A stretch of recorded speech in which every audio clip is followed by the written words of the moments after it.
By the mercy of the Guru, the lame can cross mountains and the dumb can speak eloquent words. So there are so many ways of expressing the meaning of Vyas Puja. Vyas Puja is the appearance day of the spiritual master. And we put Vyasa's name first because Vyas is the spiritual master is the representative of Vyasa through the disciplic succession. He represents Vyasa and the Vedas, all the knowledge of the Vedas, all of the philosophy, all the Siddhantas, the Tattvas. He perfectly presents them without deviation, without change. In this modern world, there are so many gurus and so many philosophies and teachers and sadhus, and many of them claim to present Vedic knowledge and Vedic philosophy and etc., but actually, unless they come through the disciplic chain of authorized spiritual masters, then whatever they say is not acceptable. You can take it as a blanket statement. Unless they represent a bona fide disciplic succession, whatever they say will not be acceptable. It will not be authorized.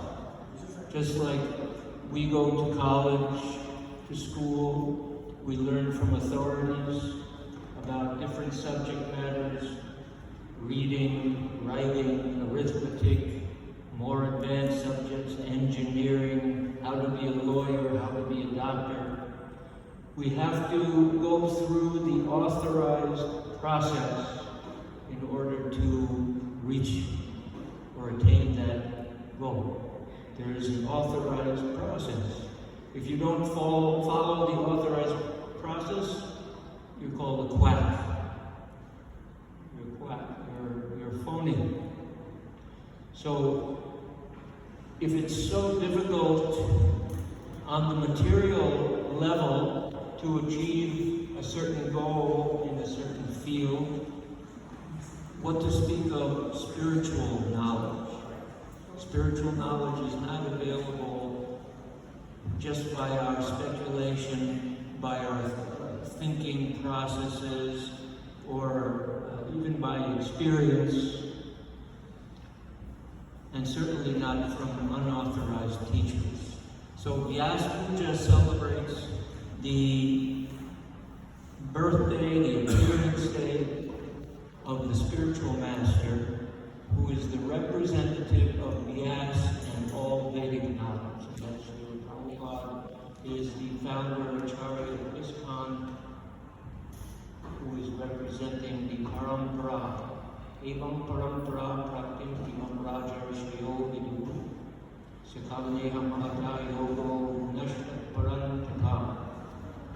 Krishna explained to Arjuna that this knowledge is being passed down through the parampara, disciplic succession.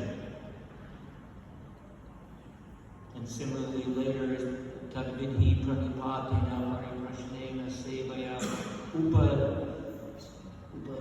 ikshanti te jnanam jnaninas padarshanaha.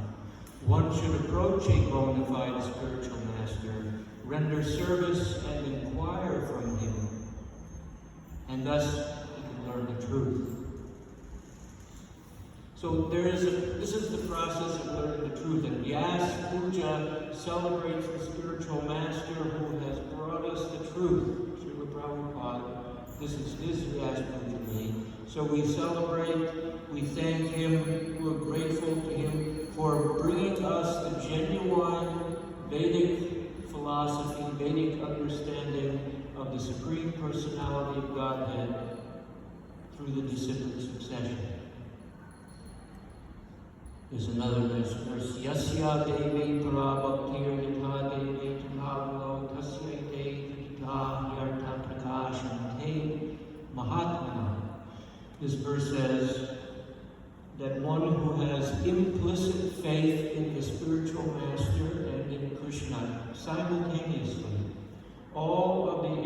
imports of the Vedas are revealed to him.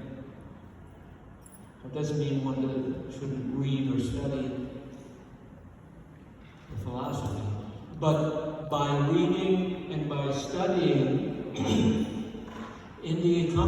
accompanied with the actual practice of sadhana bhakti, part of which, a major part of which is approaching a bona fide spiritual master and taking initiation from him, learning from him, serving him, inquiring from him.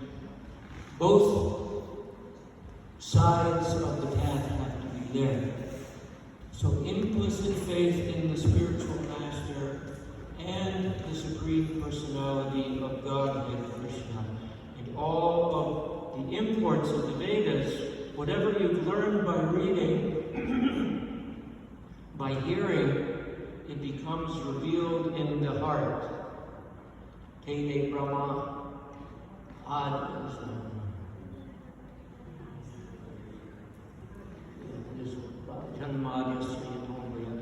Anyway, this knowledge was revealed to Brahma as the original spiritual master in our succession. We're in the Brahma Gaudiya Vaishnava Sampradaya.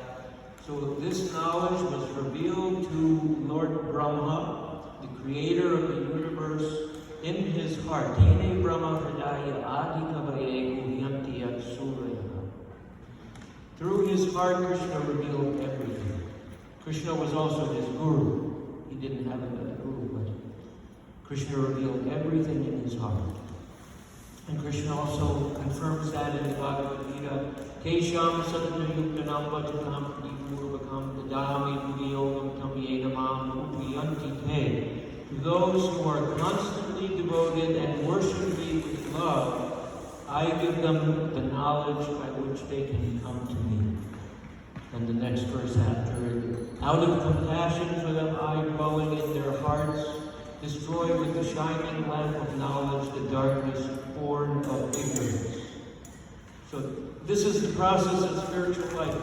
We were singing before the song, Gurudev Kripa Bindu Diya Kodo Ekasena Veta Anahina. Without the mercy of Guru, one cannot progress in spiritual life. It's not a lone process. It's not just by your endeavor alone. The Guru has to be there, the teacher has to be there to bless you, to give you the power, to empower you, to cleanse your heart, to engage you in devotional service. His function, the function of the Guru in spiritual life is irreplaceable. It's irreplaceable. We are completely dependent on the mercy of the spiritual master. So today is what year is it? I mean, 128. Prabhupada's 128th Vyas Puja.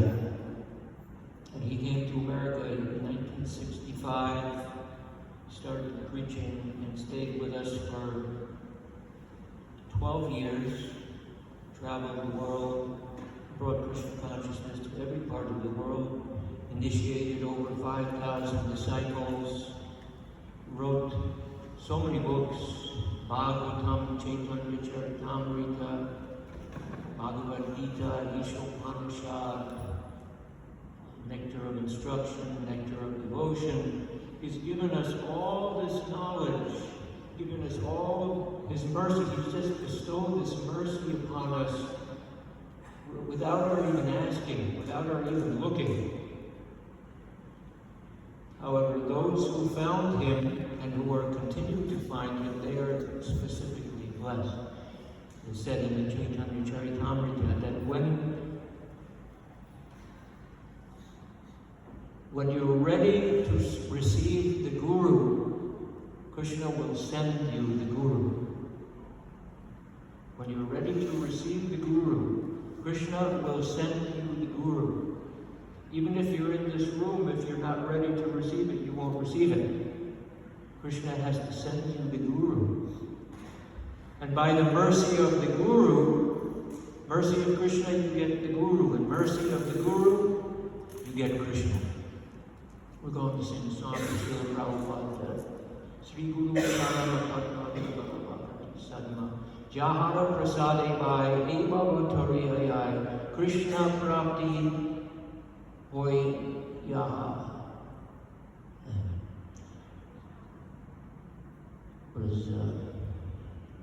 By His grace one can cross the ocean of material suffering and obtain the mercy of Krishna. So all these songs, our whole philosophy is focused on the Guru, serving the Guru, pleasing the Guru, and by pleasing him, one then gets the mercy of Krishna. Then Krishna becomes revealed. And what does Prabhupada want us to do to get his mercy? It's not a difficult process either. Prabhupada also said it's simple for the simple and difficult for the crooked.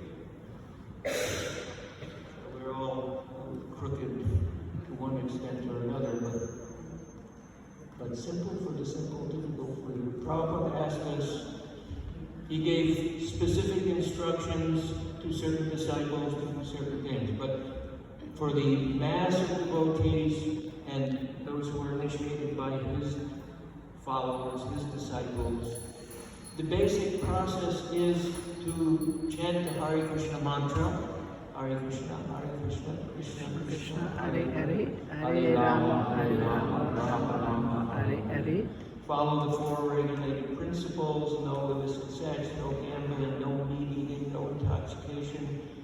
And in those days, everyone lived in the temple, so you had to attend Mangal Arati. But if you're at home, you have to have Mangal Arati, you have to read the Srimad Bhagavatam, you have to associate with devotees, distribute Prabhupada's books when the opportunity is there, unless it's the only service that you're doing. So there are many instructions, and then if you get to Nectar of Devotion, there's lots more instructions. But the basics, anybody with some determination, some resolve, and some desire can follow the process of Krishna consciousness and advance in spiritual life. And by Prabhupada's mercy, we will go back to Godhead, we'll get His mercy, we'll awaken to our eternal relationship with the Lord, our eternal constitutional position, our eternal service, and go back to the spiritual world and live eternally full of knowledge and full of bliss. So Srila Prabhupada, we thank you on this most auspicious occasion. You're not with us physically, but you are present in your books and in your instructions. Thank you, Hare Krishna.